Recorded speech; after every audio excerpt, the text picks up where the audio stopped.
and welcome to the slate. With me in the studio today is Sani Muhammad Uzairu, a public affairs analyst who is also an academic.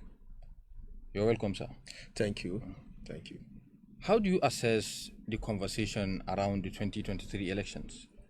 Are you worried with the quality of things discussed, especially in the media? Well, the discourse as regards the 2023 election, for me, has been very, very disturbing. We are at a very critical moment in our national life, and there are a lot of things that we have to contend with. There's growing poverty, there's spike in unemployment, rises in inflation, in interest rates, fluctuating exchange rates, and household poverty. These are very important and key things that I think the discourse should be about. We talk of education, talk of economy, talk of security. These are things that our discourse should be based on. But unfortunately, it seems it has been overshadowed by what I consider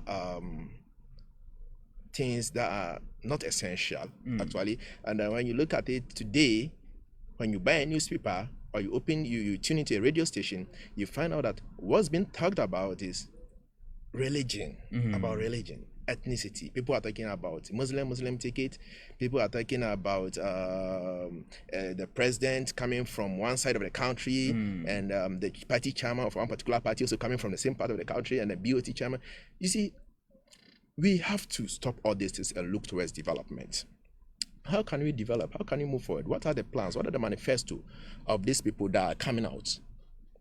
Okay, how can they make Nigeria great again?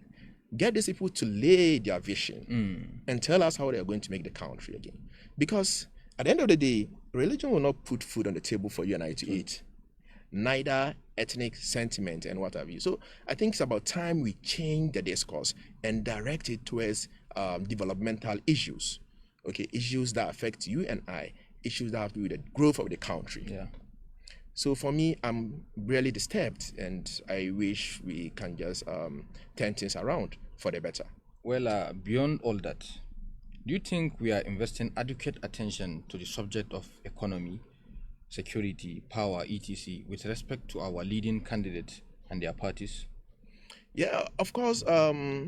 The candidates have just emerged, and most of them have not even bring out their manifestos. A few documents are going about on the media. But then most of them also are people that have ruled us before. And so we know their track record, we know what they've done. And so if you look at it, Nigeria is in a very, very, very serious security conundrum. The security problem actually predates this government. It has been there for more than a decade. Yeah. And the government came in and started it little. And but it keeps metamorphosing. First it was a BH problem, and then it metamorphosed into farmers herders clash, and then now we are talking of kidnapping, armed banditry, and what have you. Once they try to solve one, another one will rear its ugly head. At least you and I know, for those of us who have been exposed to terrorism in pre-2015 era, we know that at least the government has done something very well with regards to terrorism. You hardly hear of bombing or what have you these days. And then another thing I remember very well, and towards the 2019 election, was the farmers herders clash. Yeah. You don't hear anything about it today. So it's armed banditry that's now taking the whole lot of the attention. And then so if we can get a candidate that will come and build on what this one has done, then of course that one too will be a foregone issue.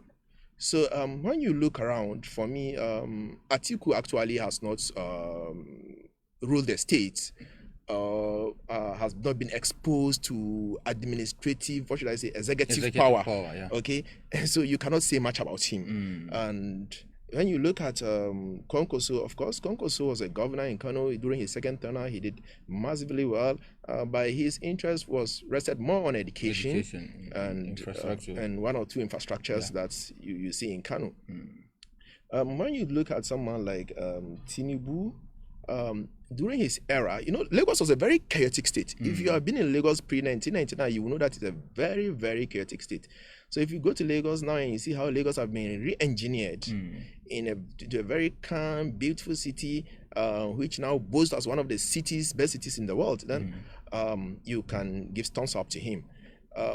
Armed robbery was a very serious problem in Lagos in times back, but today you hardly hear about it. And so you can say that the man has a vision, he has a focus. Look at the way he laid a foundation for the development of Lagos. He had the master plan that all of them built on it. Okay, if you have a very wrong foundation, then the building will not stand. Yeah. He laid a very good foundation, and now successive government has also built on it. And for Peter Obi, I cannot say much about him actually, because we saw what he did as a governor in Anambra State. He talks too much, but he does little on the ground. Not much can be said about him. I have seen all the hula baloos, all the hooplas, going about. But you need someone with proven track record. That when you call his name, you can say, okay, this is what this man did. For me, all the encounters I've had with people or with most of his supporters, none of them will come and tell me this is what this man did or this is what. But what you hear is that he invests his money in family business, or he invests his money into alcoholic companies, and the money has lost value and what have you. We need to go beyond rhetorics. We need to go beyond hot air rhetorics, and to practical things. The governance is not about symbolism. Government is about attacking the real issues, about developments. Well, what about economy? Well, you see, the economy of Nigeria from 2015, when the government took power, had problems, and it even went in depression, because then we were not able to produce much fuel, and then the price in the international market has also plummeted. Yeah.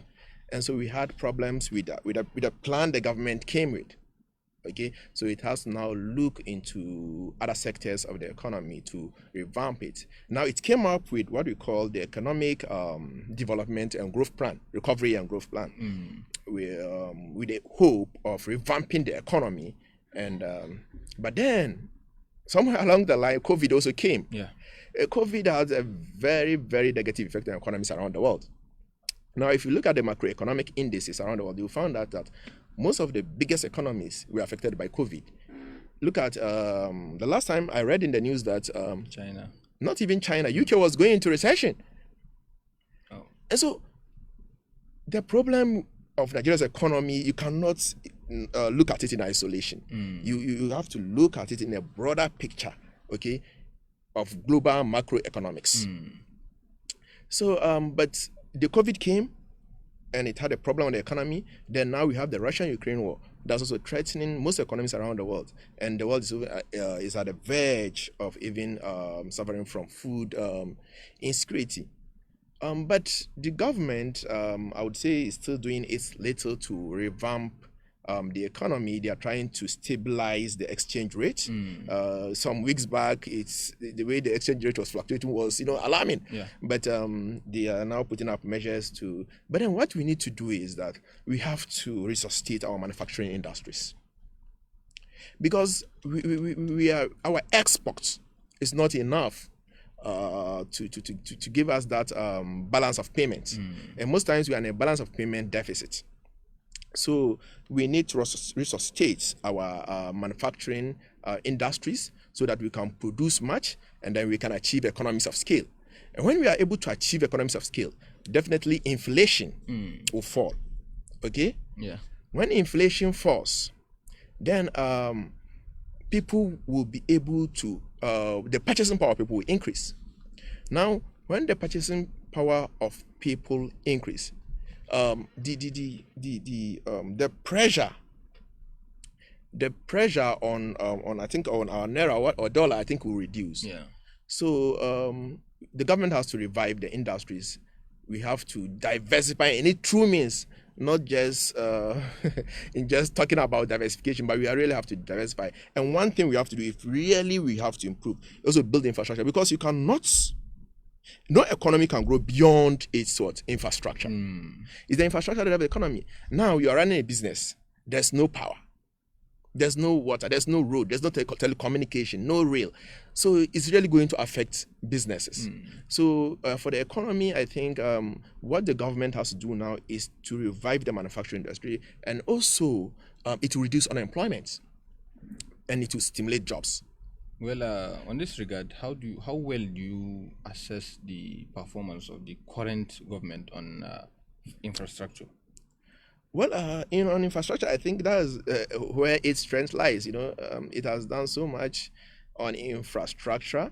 You can point to, what do you call it? There were rail projects, there were roads, and what do you call the third Niger Delta, whatever. Bridge. That has been going on since pre-Jonathan era. He's just about finishing it. The Abuja, Kano, Abuja road has been dualized and is almost towards completion. The government, in terms of infrastructure, actually is doing fantastic. But it has to go beyond that. And that's why some people talked about continuity. I don't belong to any political party anyway. But when the government is doing well, then of course you need to consolidate. Yeah. If you don't consolidate, if you don't get somebody that share the ideals, the policies of that government, and you bring in a new government, and all that he has done would just be rubbish, because they are going to start all over again. Understand that. Well, I have one thing here which I jotted down while you were talking. With regards to revamping all these industries, what is the role of government with respect to citizens in terms of revamping all these businesses? How should they, like, for example, typically a Nigerian wouldn't want to consume something made in Nigeria. So how much do you weigh the role of a citizen with respect to that of the government? You see, it's not about somebody doesn't want to consume something that's made in Nigeria. It's all about when you produce something qualitative, people will really consume. So it's about what you put into it. Okay? You don't just set up anything and then produce something and say people should come and buy. People want to get value for money. Okay? If I want to spend my money on something, I want to get value for it. Yeah. So if you revamp the industries, you get the technocrats to handle them, the production. If you produce something that's of equal quality of something that has been imported from Europe, I will not waste money on buying that, because it's going to be cheap. It's produced here. And when it's produced in higher quantity, it's going to be economies of scale.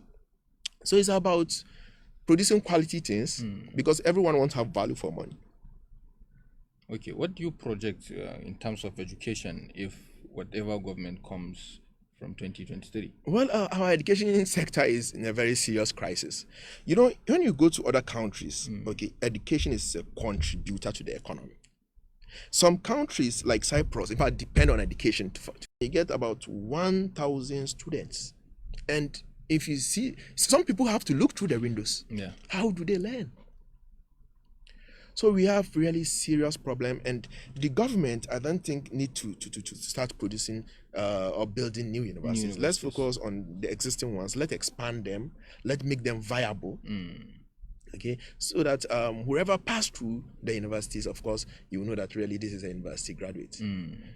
So any government that come in has to actually and also what I want to say is that it's not just about budgeting, making budget and proper implementation. Of course, and more backing it with financial, release. Without checks, we should have checks. When you make a budgetary allocation to education, you have to put in checks to make sure that those money that go into the universities are used for the purpose they are assigned for.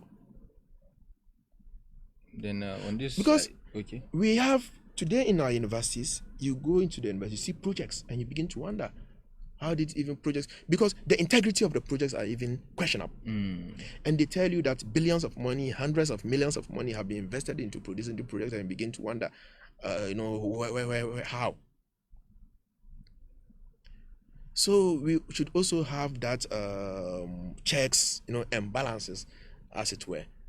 Well, ICPC has a role to play here, because if a government will give any project to university or allocation, and the money is not being used for what is proposed for, then I think the ICPC should. It's not that the money is not being used for what is being proposed, but the money is being used. But when you look at the structure that's there, and you look at the money that they say has been invested to produce it, you begin to wonder. And that's why I say corruption investigation on corruption should be carried out. Of course, but then ICPC normally before they come into an issue or EFCC or wherever, there has to be a petition. Someone has to write a petition. Okay. They just don't come and say we are investigating you. There has to be a petition and they will act on that petition. So there has to be monitoring. But if you monitor and you find out what the money you allocated for is not being used for the right thing, then of course you can get these anti-graft agencies, But then when you sit back, say, okay, take this 100 billion, go and build a lecture theater, and then you sit back. Of course, the lecture theater will be built, and you'll be called to commission it. But you at the end you find out you've been shortchanged. So there is more to it actually, and government has to sit up. It's not about just approving money. You also have to follow up and ensure that these things gives value. Okay. Well, thank you. You may also have noticed that among the leading parties, there are only exchange of blames and lamentations. Nobody talks about solutions yet. What do you make of that? Is there any sign that the solutions to Nigeria's problem can be found among these political parties and their candidates? Of course. We can find solution within them. But anybody that's trading insults, lamentations, and abuses, right from the word go, is not even serious about governance. I think these are people that have been in the system before. These are not new people. We know them. They have been in public office for, I think Atiku has been in the picture since 1992. So Tinubu, so Konkoso. Peter Obi has been around since, I think, 2006 or thereabouts. And he has been there throughout. So these are people, we know them.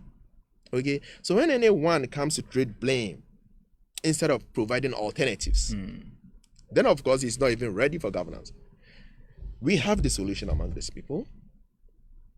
And if you can make the right choices, then of course Nigeria will be great again. Then political parties. Mostly in other countries like America, political parties are meant to challenge each other. When you are doing something not right, I will challenge you, I'll bring you to order, or call you to order and hold you accountable. What is the situation in Nigeria? You see, it's not just about political parties. Governance is done on a tripod. Let's just put, even as I will come to the political parties, but government is run on a tripod. We have the executive, we have the legislature, and we have the judiciary. Okay, and these provide check and balances for each other. So they are independent institutions, okay, that can stand on their own. So if the executive is not doing something good, the legislature can bring it to order, or even the judiciary or something like that. So it's not about political party. But when you talk about political parties, we normally have the main party or the ruling party, the ruling government, and then we have the opposition. Okay, and then we even have the media, which is the fourth estate of the realm. If these two are compromising, the media also come in and tell the public exactly the true side of the story. But then the reason why we have opposition party is always to keep the government on its toes. If the government is not doing well or is flip-flopping, then the opposition will come and say, look, this is what this government promised to do, and it has not done it, and this is the alternative. The problem we have is that our opposition parties don't give alternatives. Our opposition parties just chastise, lambast, and castigate, so that particular government will lose appeal. And when it loses appeal, definitely it will inure to their benefit. So, but the opposition has to always provide alternative for the government in power. And this is actually lacking. And we hope our opposition parties will sit up and provide alternatives. Well, thank you. And another thing is that in this part of the world, it's like a winner takes all. When you go to our parliament, they always say the minority have their say, but the majority have their way. But if you really want to run a true democracy, that's not the way it's done. The minority and the majority should always put national interest at the front burner. If the government brings up something to the parliament and it's not in the interests of the public, the minority and the majority have to work together to make sure it does not go through legislation. But unfortunately, what we have is that the majority will always have their way, even at the expense of the public. And I think that's also another place we have to look at. Well, coming to the layman's perspective, majority of people believe that on the streets, they will believe that if the government has been changed by new set of people, things will be different. Do you think Nigerians on the ground, not in leadership position, are not the same with the ones at the leadership positions? Your question again, come again. Okay. According to the layman on the street, majority of them believe that the government is the problem. And when the government is replaced by other Nigerians who are not in the government, things will be different. Do you think that is true? Well, you see, it's not just about government. Development or change start with you and I. Okay? You see, when you bring up a government or when you vote a government into power, and the government, before the government comes into power, in fact, they bring out their policies, their manifestos, this is what we do. It's only when the people buy into that particular vision of that particular party, that's when they vote it into power. Yeah. Now, when it comes to power, the people now can hold it to account. This is what you said you're going to do, this is what you said you're going to do, this is what you said and if they don't do it in flagrant disrespect, then you now look for, there are always options. You see, the problem is that I always say that we don't have to fixate, okay, on some few political parties. You have to always look beyond these political parties. You see, today in Ukraine, their president was a comedian, once a comedian, but they voted him because they saw the vision he carried. He laid his vision, in front of the people, and they bought into it. So it's not always the case that if you change your government, then the one that comes in is going to propel the country to greatness. It could even be worse. Sometimes it works, sometimes it does not work. But if a government is doing well and not getting one or two things wrong, I think you can give him a chance to build on. That's why you see, at this critical moment in our national life, we are not coming to experiment again. We don't want any president that will come and start experimenting. We want someone that has the track record, someone that has the competence, someone that has done it before, that has the pedigree. So we are not looking for someone that's coming to experiment. Okay? We are looking for someone that will come and consolidate on the achievement that has been done. So it's just not about changing someone with another person. It's not about bringing another blind man to lead you. It's about bringing someone that knows his onions. Well, to the voter, most majority of Nigerians do only vote because of the political party or the person in question. Now, how do you think we can work to change the perspective of Nigerians to vote for credibility?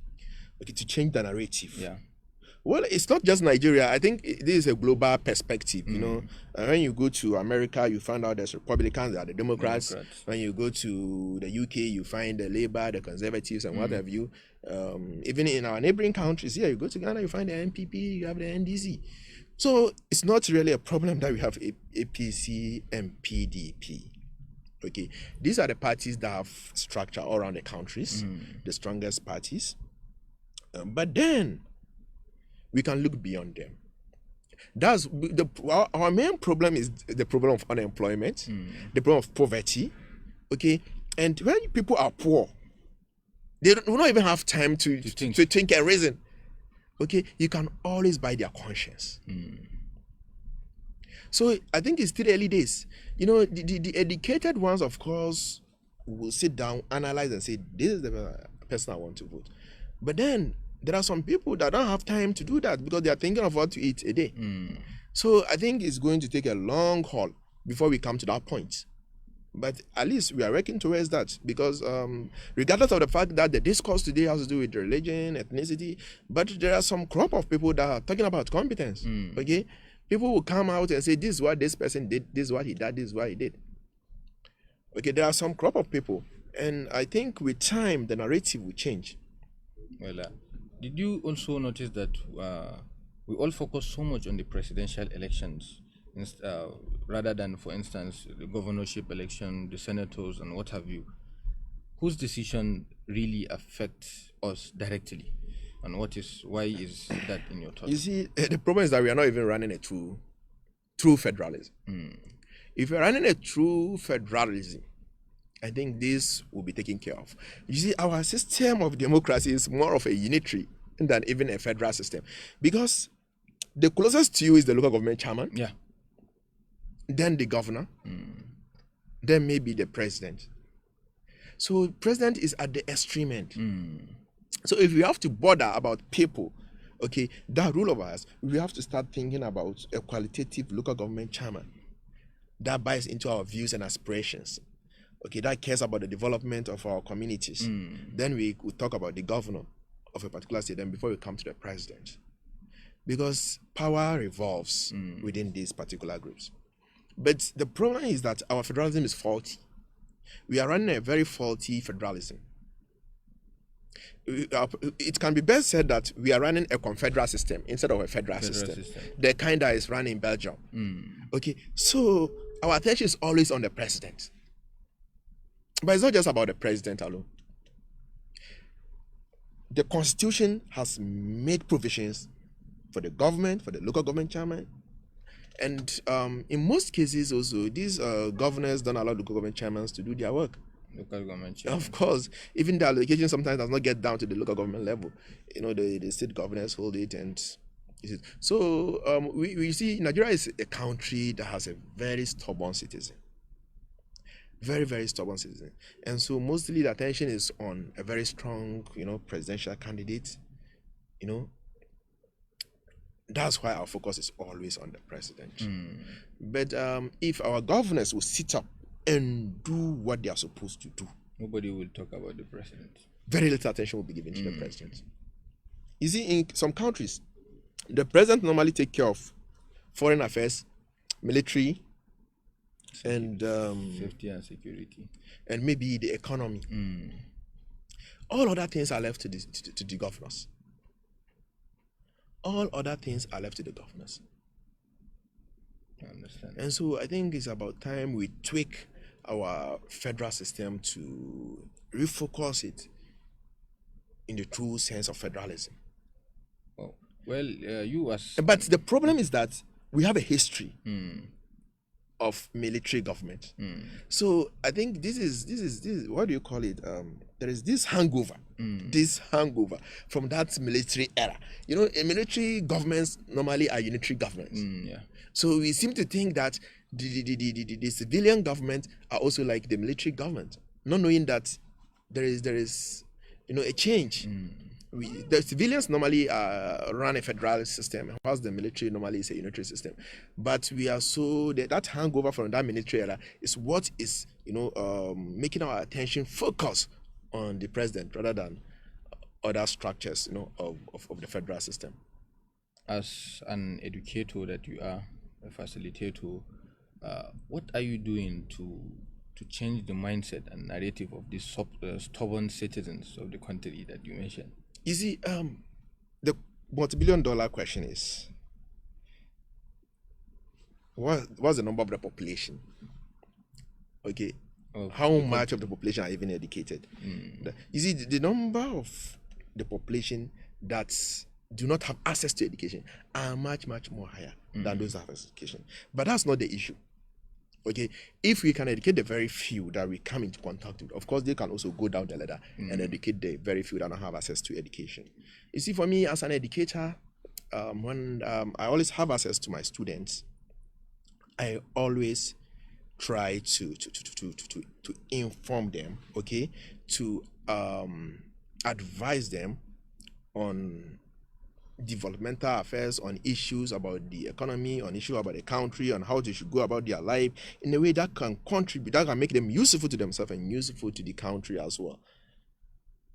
How they can contribute meaningfully to the growth of the economy. So whenever I have access to them, I tell them things that will inure to the benefit of the country. Well, I think on my own side, I've come almost to the end of what I have. I don't know if you have anything to add on what we've discussed today. Well, what I would say is Nigeria is at a threshold of socio-political and economic problem. We need a very credible, very competent person with a track record that can move Nigeria out of its security conundrum.